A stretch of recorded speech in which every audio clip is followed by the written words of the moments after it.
Hello and welcome to a tutorial video on Kiko's knitting podcast. Today I want to show you how to knit some comfortable socks in seed stitch with some mohair in them. The first sock I again prepared beforehand. Just as with the last video, this time I knit European size 1920 little so that I can knit the second sock in front of the camera. I decided not to do a ribbing. If you want some ribbing on top of the pattern, you can do that. But as the seed stitch already alternates knits and purls, it won't roll anyway. So I decided to go straight into the pattern. Before I go into the knitting about the material, I have some leftover yarn. That's opal fingering weight sock yarn. And I also have some mohair silk. It's by Hansa Farm, who unfortunately have discontinued producing their mohair.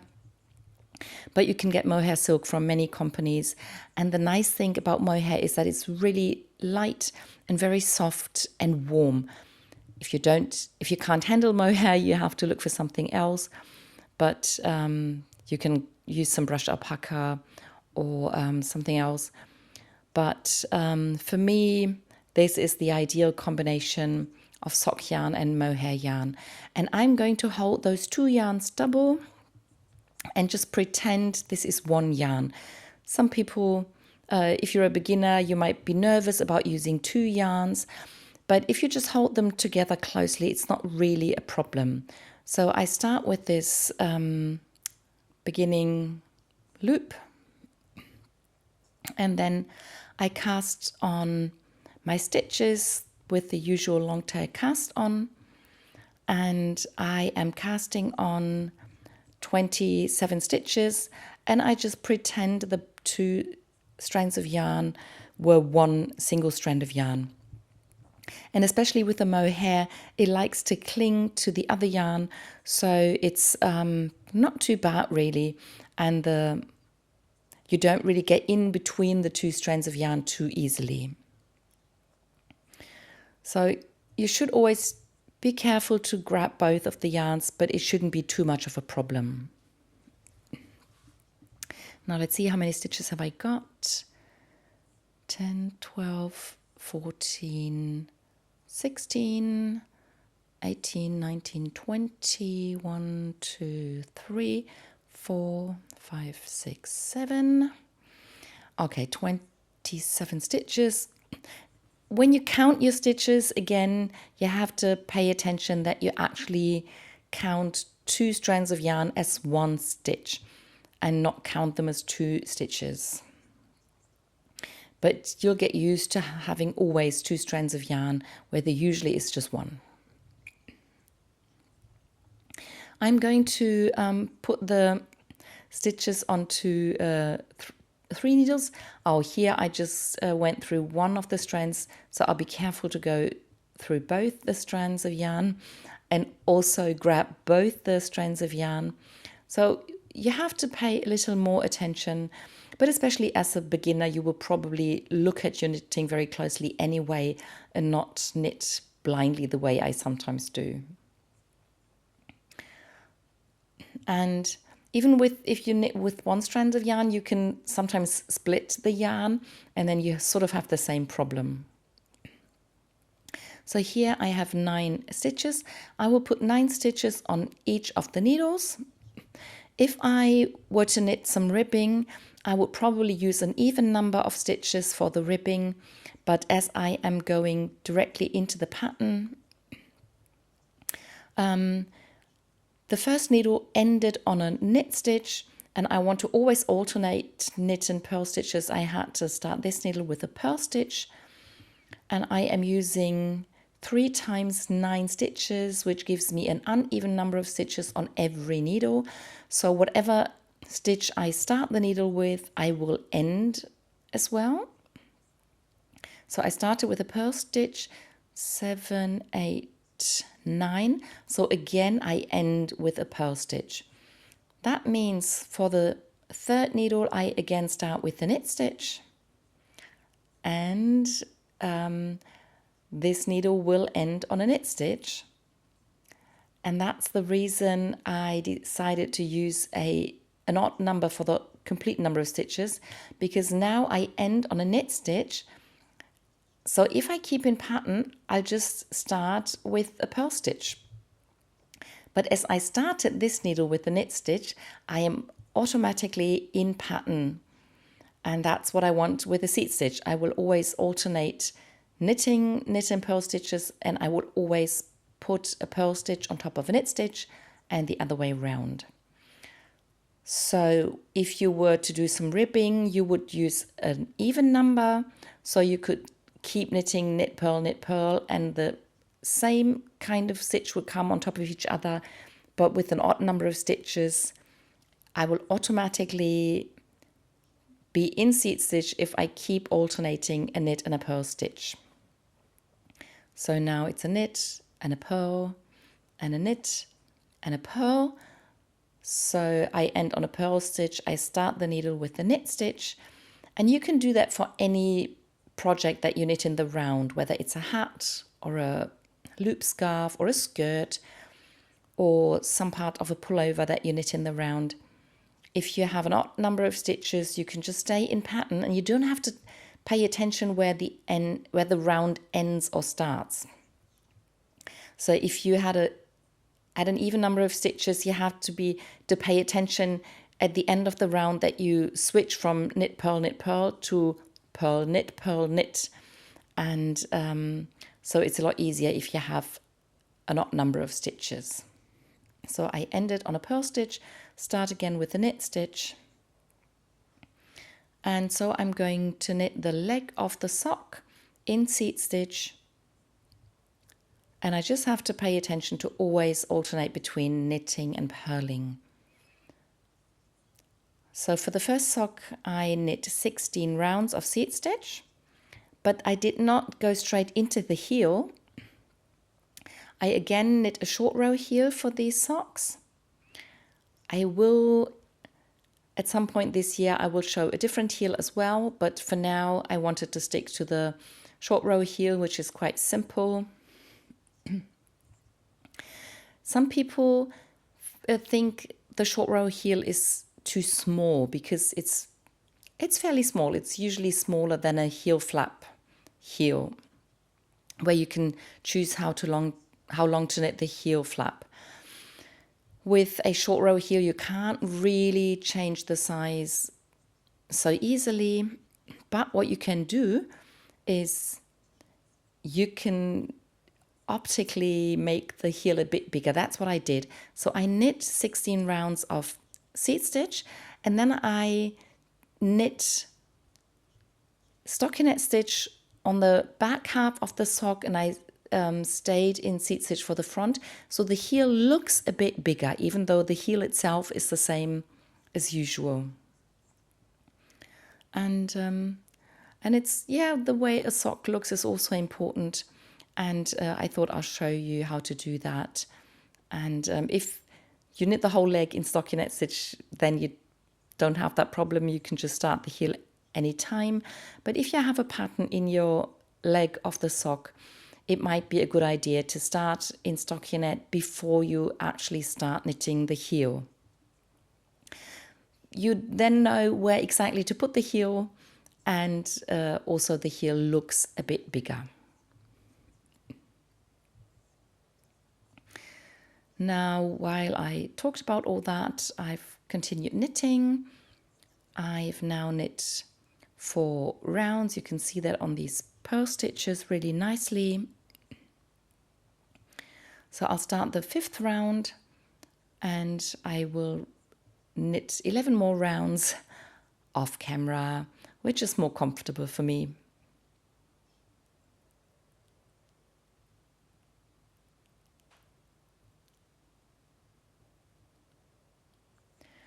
All right, this is the round 16 of my sock.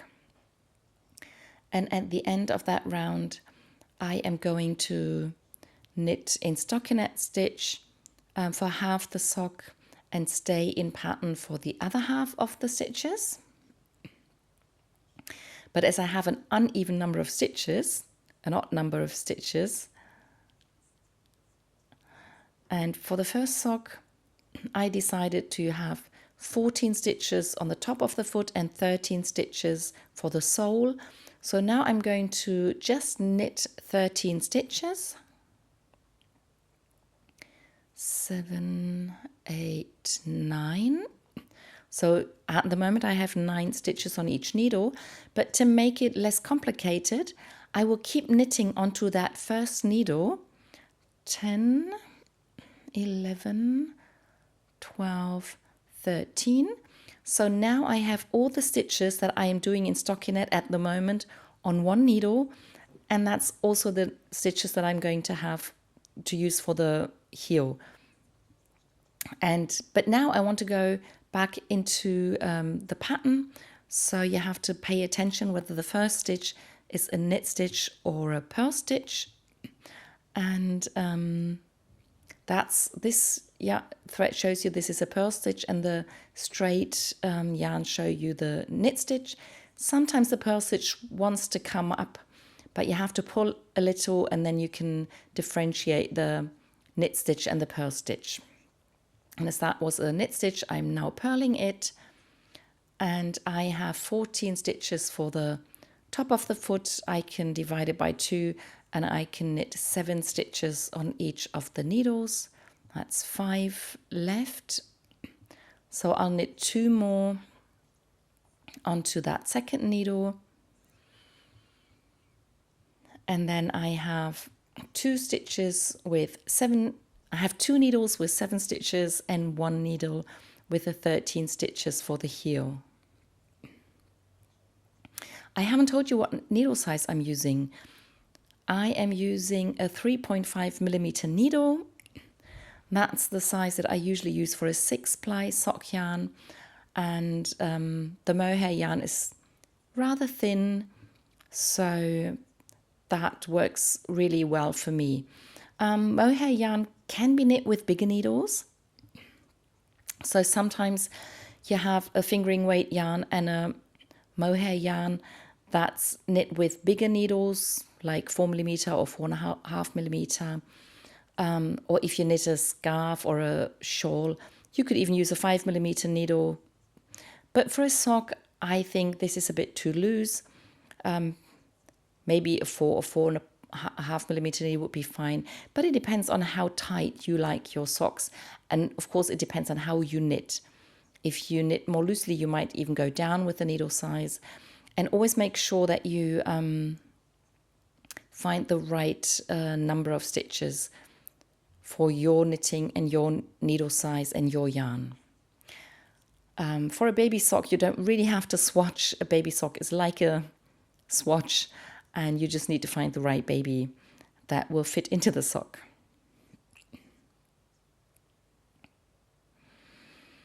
Now I have knit 3 rounds, I think. That would mean I need to knit 1 more round before I start on the heel. So now with the stockinette part, we can check. So I will look for a purl stitch.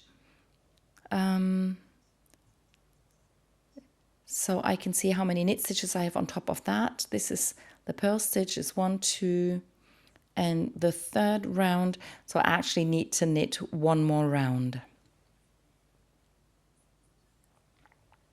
So I'll have to knit all the stitches once more.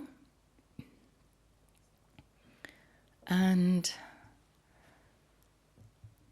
I always take care to be in pattern once I finish the heel stitches. So now I start with the knit stitch and quickly do those 7 stitches, and the next 7 stitches I ended on a knit stitch. I continue with a purl stitch, and then I'm at the heel.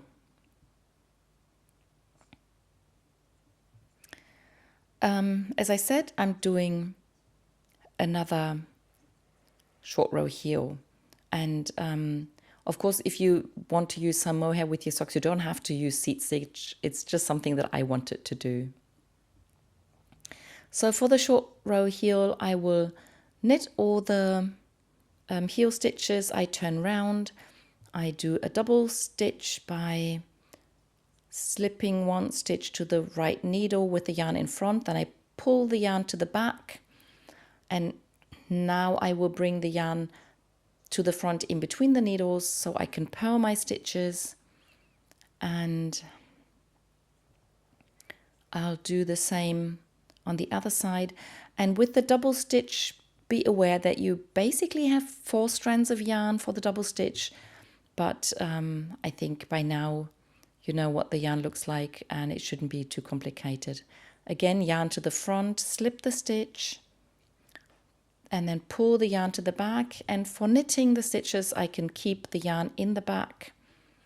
And the tighter you pull the yarn at that point, making the double stitch, the better for not getting any holes at the sides of your heel. But even if there is a little hole at the side of your heel, it's not too bad. The socks will still fit and still keep you warm. So there's another double stitch on this side. And then we'll have the second on the other side. So with my 13 stitches for the heel, I divide by 3. So I'll have 3 times 4 plus 1. So I want to have 4 double stitches on each side and 5 stitches in the middle. And then I will knit 2 complete rounds over all the stitches, and then I'll do the second half of the heel with the short rows getting longer. And I think I'm going to knit the rest of the heel off camera. If you have questions about the heel, I hope I have a tutorial video about that also on the English channel.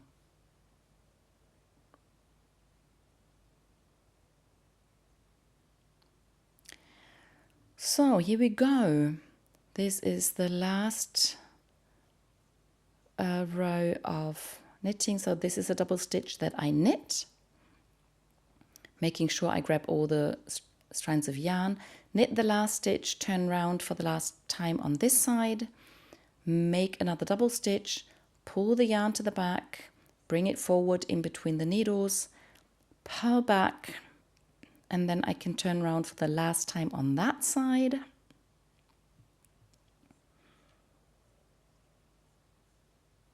And then I knit the double stitch going through all the strands, knit the last stitch on this side, turn round, and this is going to be the last double stitch for this sock, for this heel. And now I can start knitting in the round again. And for now I will keep the stitches of the sole on this needle, and I'll keep the seat stitches on the other 2 needles, so I will know when to knit in pattern and when to knit stockinette. So make sure I start with the right stitch. I have to start with the purl stitch, and then once I've started with this stitch, started with the purl stitch, end with the purl stitch, so the next needle starts and ends with a knit stitch. But the ending is not that important because the next needle will just be knit stitches. And at this point I have my last double stitch. So as soon as I've knit that, I've completely finished the heel, and now I can knit the foot of the sock. I will keep the sole stitches in stockinette stitch, and the stitches on top of the foot I will keep in seat stitch. With the first sock I knit 20 rounds for the foot. I've done 1 now, So I'll have to add another 19 to get the length of the foot. And once I've done that, I will talk about knitting the toe. And I will do the star toe for little socks again.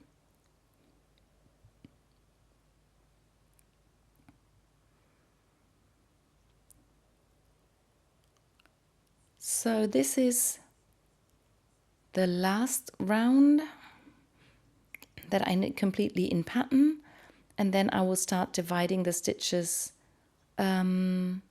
differently onto the needles. And again, I will do the star toe or symmetric toe, and I will keep the stitches on 3 needles instead of 4, so that I only decrease 6 stitches per round instead of 8 stitches, because I don't have that many stitches to begin with. So if I put the stitches on 3 needles again, in the last video I just started putting the stitches on the needles from where I was, but because I have a pattern on top of the sock now, I want to make sure that the beginning of the round sits in a way that the decreases look nice from the top of the sock and not the bottom.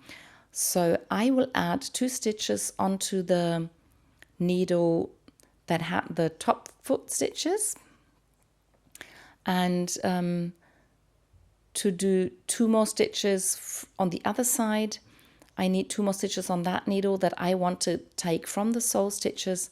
So I'm going to pick up 2 stitches from that needle over there.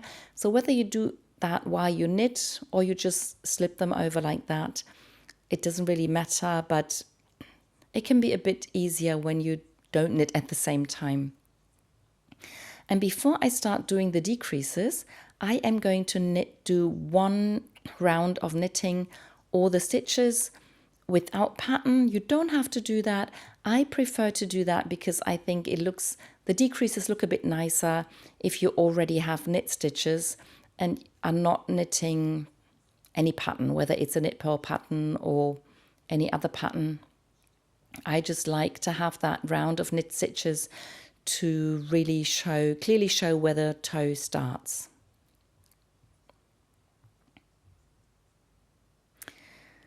Now I have 9 stitches on every needle, but I need an even number of stitches on every needle. So the first round of decreases, I will only decrease 1 stitch per needle, and for that I knit the last 2 stitches per needle together. Again, be careful to grab all 4 strands of yarn, and then I have 8 stitches per needle, which I can divide by 2, then I have 4 stitches. So the first decrease round I will do knit 2 together, but before I do that, as this toe is going to be tiny anyway, I am going to knit 1 round in between this decrease round and the next decrease round. I usually do that if I have an odd number of stitches, just to not have the decreases touch each other.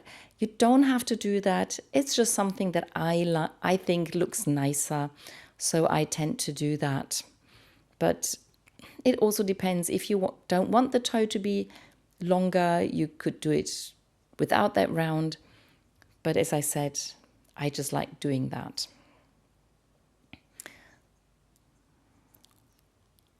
So now I finished that round and I can start the proper decrease round. I knit 2 stitches, I knit 2 together, I knit 2 stitches, I knit 2 together.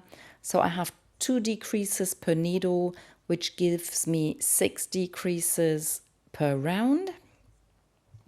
And after a decrease round, you knit as many rounds as you had stitches in between the decreases.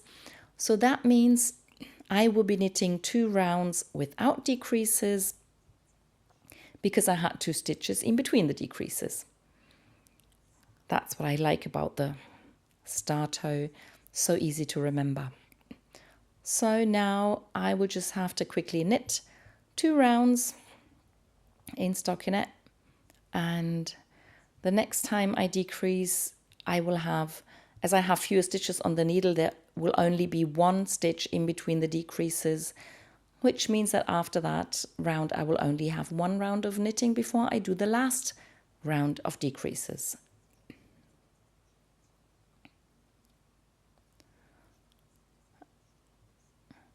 So, and if you can't remember how many rounds you've already knit, you can look for the decrease. This is where you see the 2 strands of yarn coming together. So this is the decrease, and I can see that I have already put 1 round of knitting on top, but I need another. So I'll do 1 more round of knitting. And as soon as I've knit the stitches of those 2 needles, I'll do the next round of decreases, and I will just quickly finish this in front of the camera because it's really not a lot. If you take part in the knit along in February 2025, you can use different patterns, you can knit different heels or toes. There's no rules according to this for this knit along. If you want to do comfortable socks with some fluffy yarn, you're welcome to take part. You can show your socks in the Ravelry group for Kikos Strickschule, and maybe some of you would like to do seat stitch socks. Maybe you haven't done that before, who knows. So this is the decrease round with the knit 1, knit 2 together. Oh, it's already gone. And now just 1 more round of knitting, and the last decrease round for this kind of toe is always knit 2 together all around, and that's it then. So now I just this needle, and now I will knit 2 together all round, and then I'll cut the yarn, and this time I'll keep all the needles in play. I only have 2 stitches per needle, but I'm a tight knitter, so nothing happens. If you are a loose knitter, you could stick with the first needle to have more stitches on it. But yeah, you have to see how you want to do that. So now I have 2 stitches per needle. I can cut the yarn, and I will now pull the yarn through my stitches the way I like to do it. I pick up my knitting as if I was continuing to knit, and I sort of knit a stitch but then pull the whole yarn through the stitch, and I repeat that with every stitch that I have. Pay attention that you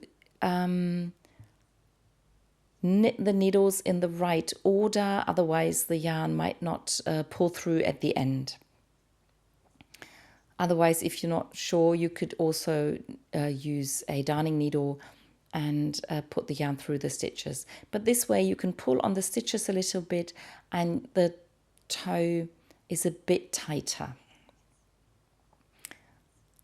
And like by pulling on this, I get a really neat and nice tip of the toe. And when I weave in the end, I can tighten this up even more. And then I have a really nice sock. And I remember to bring the second sock blocker. So this is the second fluffy baby sock. And these are the baby socks done. And I hope you understood everything I explained.